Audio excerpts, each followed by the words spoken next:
La gente quiere entender por qué hay personas homosexuales y si el homosexual nace o se hace. El interés no solo social, sino también científico. Esto lo confirma la gran cantidad de estudios hechos por diferentes disciplinas. Hasta principios del año 70, el objetivo de dichos estudios era conocer las causas de la homosexualidad con el fin de erradicarla del planeta. Algo absurdo para hoy en día. Como afirma Birne y Parson en 1993, el interés de los científicos debería de ser llegar a determinar el origen de la orientación sexual humana a quienes deseamos. Esto lo que va a ayudar a entender propiamente la heterosexualidad y la homosexualidad. Ese es el punto y el deseo que se tiene. Dando por concluida la serie de identidad de género y orientación sexual, hoy vamos a hablar un problema biopsicosocial, la homosexualidad. Comenzamos.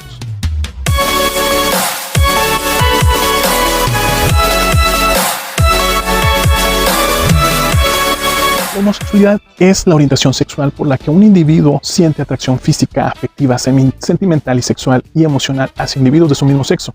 Esta orientación está vinculada tanto en hombres como en mujeres. Al hombre homosexual coloquialmente se le denomina gay, mientras que a la mujer se le denomina lesbiana.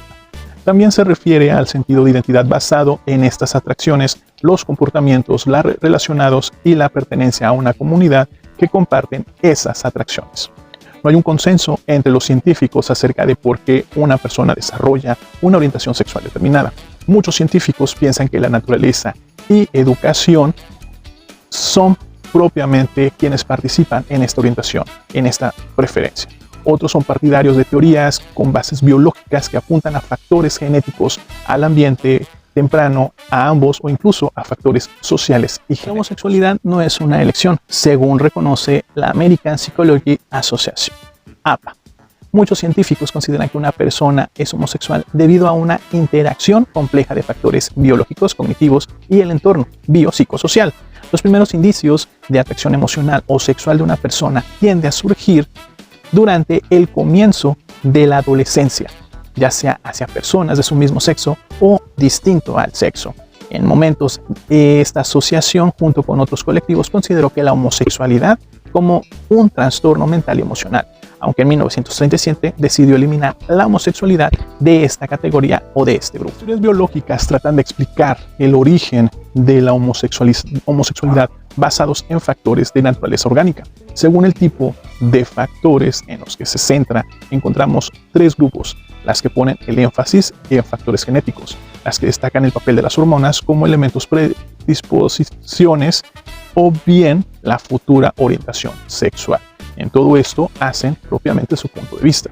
En 1991, el neurocientífico estadounidense Simon Levy publicó un artículo llamado Una diferencia en la estructura hipotalámica entre hombres homosexuales y heterosexuales. Se demostraba que el tercer núcleo intersticial del hipotálamo anterior era en promedio 2 veces más grande que los hombres heterosexuales que en las mujeres heterosexuales. En los hombres homosexuales, el tamaño del INA3 era similar al de las mujeres heterosexuales.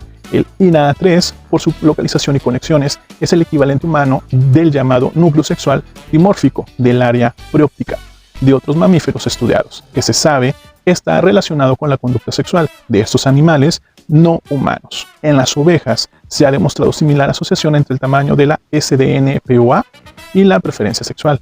Los carneros homosexuales muestran un tamaño de esta estructura nerviosa menor que la de los heterosexuales y similar a la de las ovejas. El dimorfismo sexual cerebral en las ovejas se produce antes del nacimiento e interdependencia de la experiencia sexual.